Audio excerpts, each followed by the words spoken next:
thank you, and kind introduction, and that's awful nice of him to bend his rules to be able to support somebody else other than a cyclone at Hilton Coliseum. So I really appreciate your back. You guys know how to welcome a guy from Kansas with a tornado? I mean, it made me really feel right at home. You know, there's a tornado warning, and you're kind of going, Kansas, I'm home.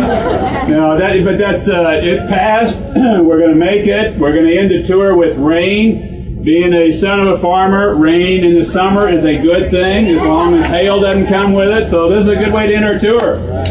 4 days, 27 stops, all over Iowa, leading to Ames. We've been taking the road to Ames, and that's what we've been doing on this trip, is asking people to help me out on August 11th at Hilton Coliseum to sign up and to move me on forward for these sets of values that you've heard talked about and that I've been talking about. And if you would, help me get this on through. We can do it. We can get this message and we can get it done. I need your help. I got to have your support. Without Iowa, we don't move forward. With Iowa, we soar. I need you. Period. I can't put it any way. And if you don't believe me or you won't help me, I'm going to sick Jason on you. All right? So if any of you want to live or if you want to have any sleep at night, you got to help me out or else he's going to be... Jason, you didn't hold your hand up earlier. Where are you? There he is back there.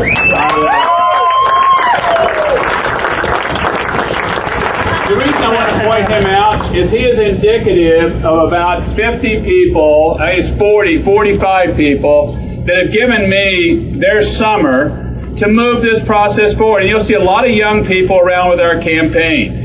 And they've given us their summer, and they're living 5 and 6 in an apartment, 6 girls, 1 apartment, 1 bathroom, 6 college-age girls. Now, is this a sacrifice or what? Huh? But they believe in the cause. They are adamantly pro-life, and they are in the fight, and they're from all over the country, and they want to see this happen. And they are tired of us having second kind of, apologetic answers on being pro-life, or kind of having campaigns that say, I'm for family values, which you're supposed to interpret as saying, okay, that means I'm pro-life. They want somebody that will stand up and say that they are pro-life from beginning to natural end, from the womb to Darfur to whoever the person is. All human life is sacred, it's unique, it's beautiful.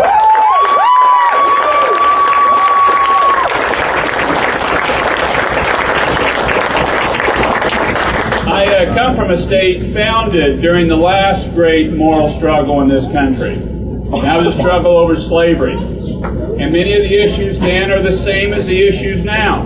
And the centerpiece of that issue at that point in time was, is a person or a piece of property? Which are they? Everybody is everything in this country is one of two things. It's either person or property. That bus is not a person. I've wondered about it some days, but it's a piece of property. You're a person. During slavery, we were having that debate. Remember, that was the centerpiece of the debate. And in our Constitution, at one point in time, we even said, we just can't decide, so we're going to declare the slave 3/5 of a person. Remember, that was in our Constitution. Well, that's insane. That doesn't work. And we had a big fight over it. We had a civil war over it. My state was born in it. During that period of time, we said a person is a person and it's key. Now we've got another fight. Is the child in the womb a person or a piece of property? Which is it? It's a person. And it should be fought for and protected. And I want to be the president that appoints the next Supreme Court justice that votes to overturn Roe versus Wade.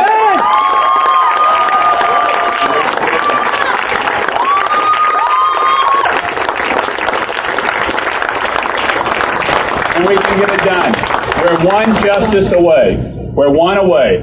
We won the partial birth abortion case because people worked to win the presidency and to win the Senate. We are one justice away, and if we lose this, we're going to move back to being 2 or 3 judges away from overturning this night of wrong. We can get this done. And you don't need to vote for somebody that's opposed to your values for us to win this nomination or to get this done. Matter of fact, if you want the Republicans to lose, vote for somebody against your values, because we won't be able to win that. You need to vote for somebody that represents who you are and what you believe in. And that's where I come from. I was raised on a farm in the Midwest in Parker, Kansas. We were in the suburbs. I was a mile and a half out of town of a town of 250 people. But we were on city water, so we were better than the rest. We had city water. We didn't have the well.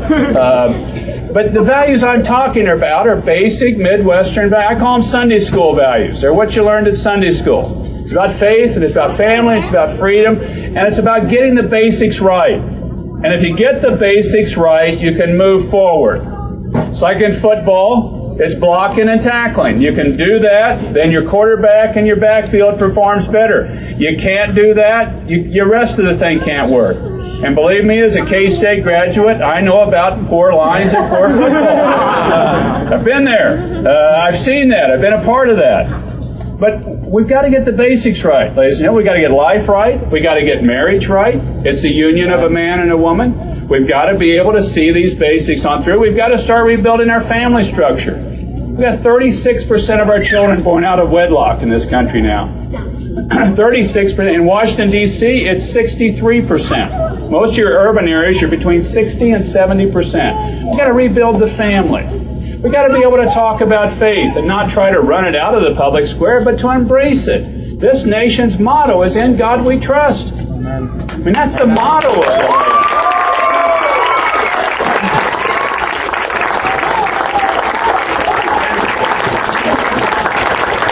There's nothing to be ashamed of with this. I mean, and if we're going to have the strength of family and culture to win this long-term fight that we're in with Islamic fascism, we've got to rebuild the basics. And we're in a long-term fight with Islamic fascists. It's not everybody that's a Muslim. It's not a majority. But it is a dedicated minority. And they're seeking us harm. They're seeking to blow up JFK recently, Fort Dix.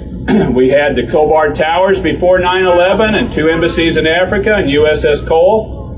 I mean, we are in a long-term fight. And I wish it were otherwise. But it's not. And this is a fight of our generation. And we can't back down from it. And if we do back down from it, they will keep coming at us. We've got to stay on offense. I don't like it. I wish it were otherwise. But we've got to be strong and very clear-minded, I think, about this. Very fair-minded, but I think we've got to be willing to fight. And I think we've got to be willing to fight aggressively. Here I, again, go back to my childhood. On Saturday nights, we'd clean up after working in the fields, and we'd come in to take a shower.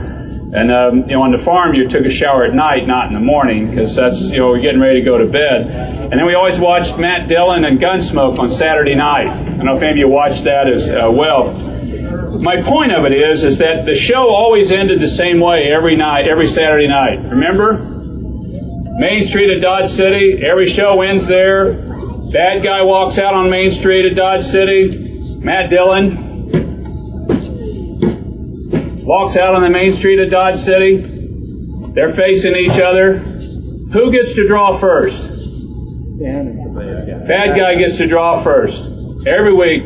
You can always back down, but if you're coming at me, you're going down. And there's an honor to that. The problem with the fight today is the bad guy doesn't walk out on the main street of Dodge City, Kansas. The bad guy goes around the alleys. He goes into Long Branch Saloon after Miss Kitty, or he goes after the kids and the children. They aren't facing off direct against our military. They're going after what they call soft targets. And that's why we have to be going aggressively and preemptively in too many cases that we don't want to. I don't like that. But you have to be able to protect the country and to protect the people of this country. And it's the fight that we're in. We got a lot of things we need to do. As a nation, we got to secure our borders. I think we've got to do that to be able to move forward. I think we got to be able to balance our budget. We talked about the BRAC process that I've been a part of trying to get limiting our federal spending. The BRAC system and military base closing. Any of you remember the Grace Commission under Ronald Reagan? All these federal programs we ought to eliminate. What happened to the Grace Commission? Nothing? Nothing happened to it. What I want is a Grace Commission that you have to vote on. So you have a Grace Commission, reports annually, these 200 programs ought to be eliminated, require Congress to vote up or down. Yes, eliminate them. No, keep them. deal or no deal on all of them as a way of a regular culling process, because right now we have no culling process in the federal government. It's just spending. And I have to tell you, representing Kansas since 1994, I have not had a single constituent yet come in and say to me, you know, we're getting too much federal money, would you please cut it back? I have not had anybody say that to me. I've had a lot of people say, well, I'm a conservative, but we need this bridge, we need this program or that. We need a culling process in the system. Finally, I want to talk about, we need to look up into the future. To me, America is about looking up and hopeful. We talk about a lot of problems on campaigns, and we need to talk about ideas, but the biggest thing, we need to look up into the future and be hopeful with new ideas and big ideas. An alternate flat tax. Being energy secure in 15 years with things like biodiesel that bus is running on, or ethanol in the future. That we need to look up, and with new big American-sized goals like ending deaths by cancer in 10 years. Having big dreams and big goals that look up into the future and that recognize that optimism and ideas and hope and a belief and faith in God is what moves us forward. That's the kind of president I want to be. That's the kind of leadership I want to be.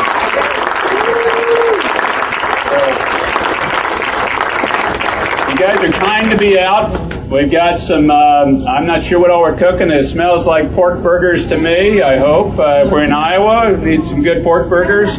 Probably hamburgers here, and it'd be Iowa beef, though. Not the Kansas variety that I'm a little partial to, but if these ideas are your ideas, help me out. I need your help. I need it August 11th at the Ames straw poll. And come out. We'll have free food. There'll be a lot of fun.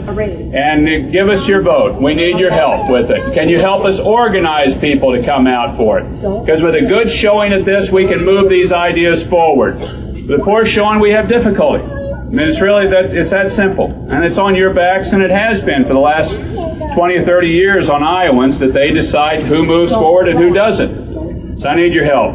And if these ideas are yours, help me out. Move on forward. Thanks for being out tonight. Thanks for all your help and support. God bless you all, and let's move this country forward. Take care.